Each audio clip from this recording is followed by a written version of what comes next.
يقول السائل: هل البدع مراتب ودرجات؟ ومتى يكون صاحب البدعة مهجورا؟ البدع ما أحدث في الدين مما ليس منه، هذه ضابط البدعة. من أحدث في أمرنا هذا ما ليس منه فهو رد. قال عليه الصلاة والسلام: وإياكم ومحدثات الأمور فإن كل محدثة بدعة وكل بدعة ضلالة. قال عليه الصلاة والسلام: من عمل عملا ليس عليه أمرنا فهو رد.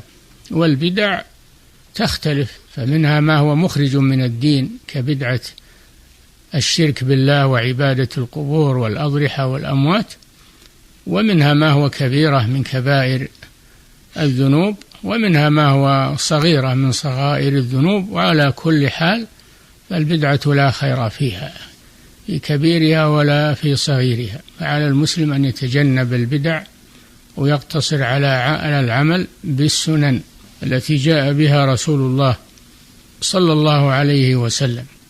وأما الهجر فهذا يكون بحسب المصلحة، إذا كان في هجره زجر له أن يتوب وأن يترك البدعة يهجر، أما إذا كان هذا مما يزيده فإنه لا يهجر، ولكن ينصح، تستمر النصيحة معه لعله يتوب ويترك البدعة.